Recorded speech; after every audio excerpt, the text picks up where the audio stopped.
ainda não me conhece, sou o professor Caio, assessor pedagógico do Sistema Positivo de Ensino. E hoje estou aqui para juntos discutirmos os temas que estão presentes nas páginas 35 a 38 do nosso volume 10 de literatura.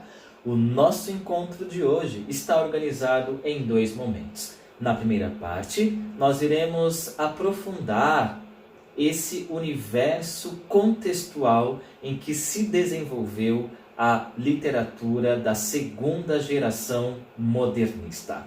Na segunda parte, nós iremos explorar um pouco mais aspectos temáticos referentes à produção poética da segunda geração modernista. Vai lá, pega o seu material, eu espero você porque a nossa aula já vai começar.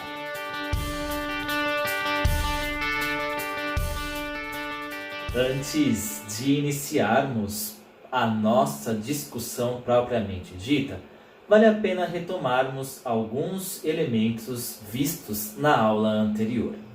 Na semana passada, nós percebemos e apresentamos o fato de que a segunda geração modernista ela é beneficiária das conquistas da primeira geração. Isso posto, nós vamos também perceber na arte literária da segunda geração modernista um lado mais intimista.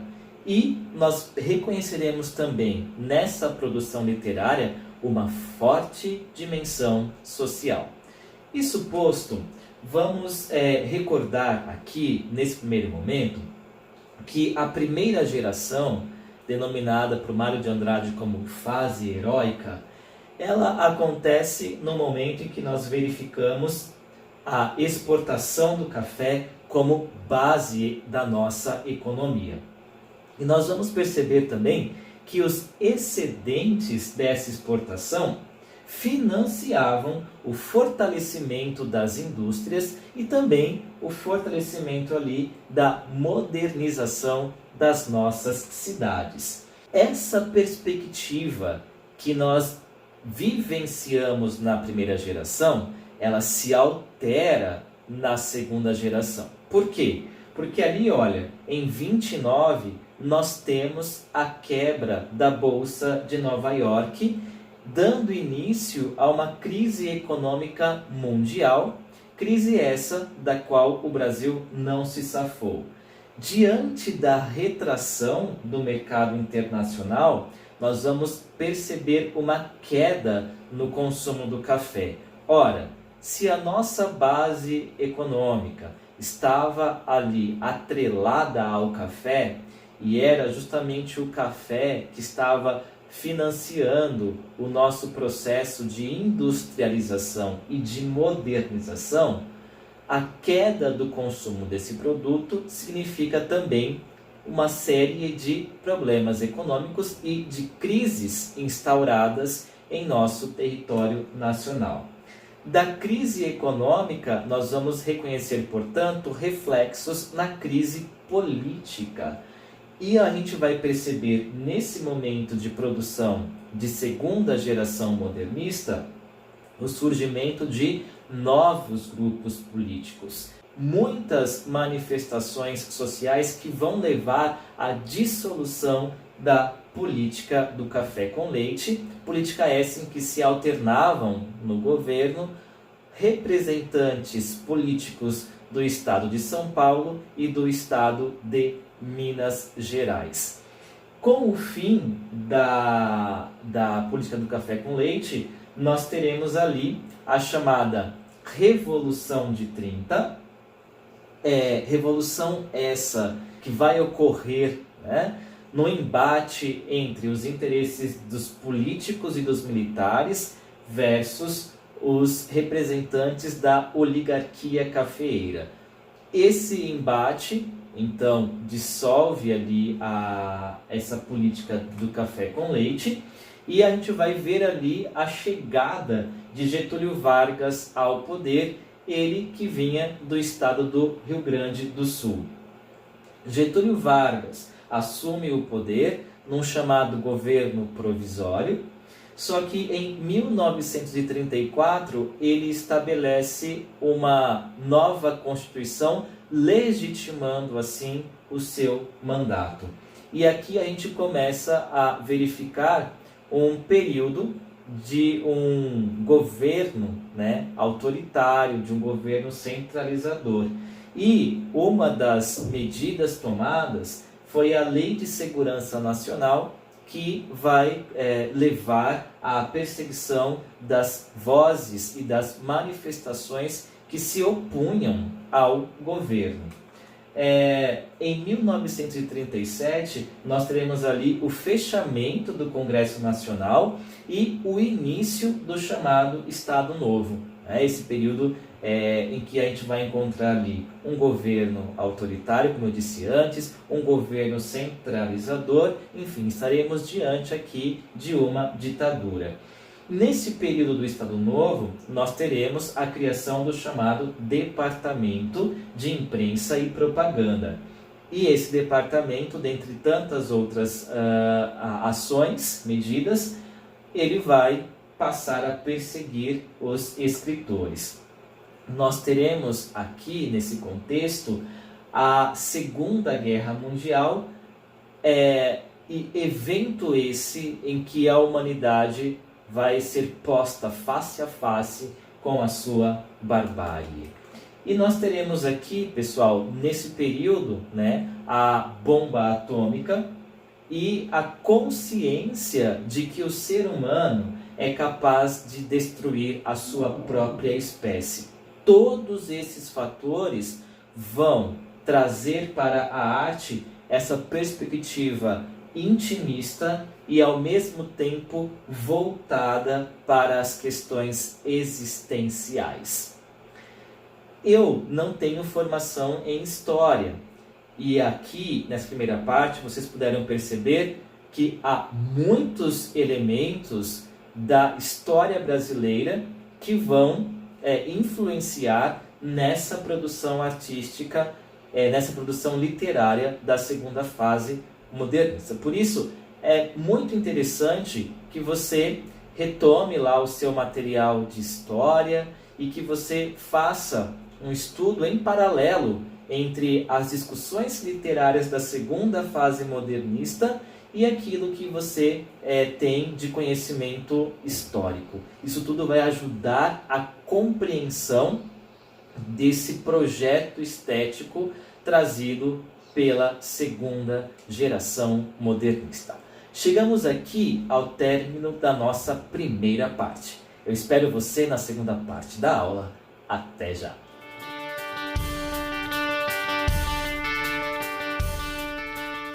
Todo aquele contexto sobre o qual nós falamos na primeira parte da aula vai trazer para a composição literária, especificamente para a arte em geral, produzida nesse período, algumas temáticas, algumas nuances que serão diferentes daquelas que nós experimentamos, vivenciamos na primeira geração modernista. Isso posto, no que diz respeito aos temas comuns à poética do período, nós vamos reconhecer aqui, como nós já havíamos falado na aula anterior, um projeto literário voltado para a reflexão sobre o sentido do ser e estar no mundo. Dentro dessa perspectiva, nós iremos perceber uma análise do ser humano e de suas angústias, e um desejo muito forte de compreensão da relação entre indivíduo e sociedade.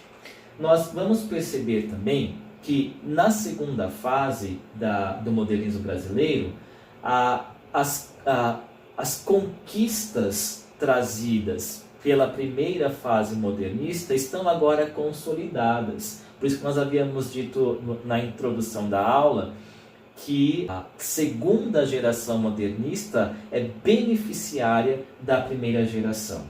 E isso vai possibilitar aos autores da segunda fase modernista ampliar o seu universo temático. aqui, aqueles comportamentos mais arrebatadores, mais combativos, característicos da primeira geração, eles serão diminuídos, serão minorados ali. E aos poucos vão sendo deixados de lado, ainda que nós verifiquemos a manutenção do humor e da irreverência como um viés de criticidade, como uma forma de se instaurar a crítica nos textos.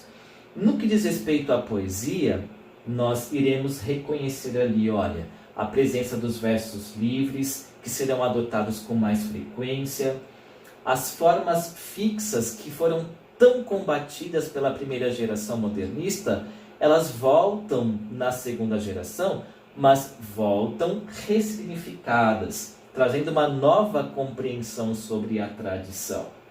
E a poesia, olha só que interessante, a poesia desse período vai sofrer influência das áreas como a filosofia existencialista, a história, a psicanálise. A poesia vai se voltar para a estética surrealista. Lembram-se, tudo isso que nós havíamos conversado lá no período das vanguardas europeias.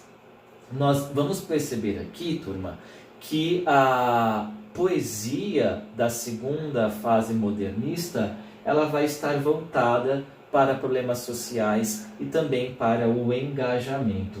E aqui a grande questão, né? Qual é o destino da humanidade? Qual é o sentido das ações humanas, visto que o contexto no qual se desenvolveu essa produção era aquele contexto que nós vimos na primeira parte da aula passada e que também nós comentamos nessa nossa primeira parte da aula, né? Isso vai trazer, claro, para o terreno da arte e da literatura, tendências espiritualistas, tendências essas que vamos encontrar, por exemplo, nos textos e nas abordagens realizadas por Cecília Meirelles. Chegamos aqui ao término da segunda parte da nossa aula. Eu espero você para a síntese. Até já!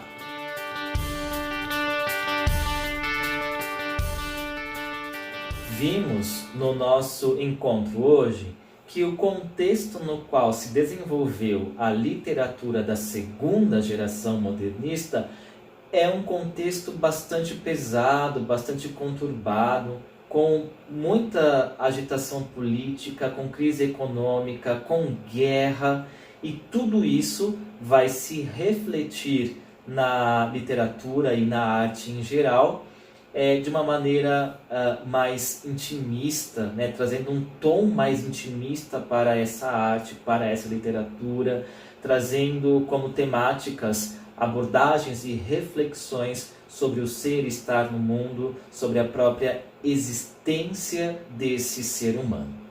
Ficarão como tarefa para casa os exercícios 1 e 2 das páginas 37 e 38 e os exercícios 1, 2 e 4. Isso mesmo, nós vamos pular o exercício 3. Exercícios 1, 2 e 4, página 46 e página 47. Eu desejo a você uma excelente semana, bons estudos e nos encontramos na quarta-feira na nossa aula de correção. Até lá! Tchau, tchau!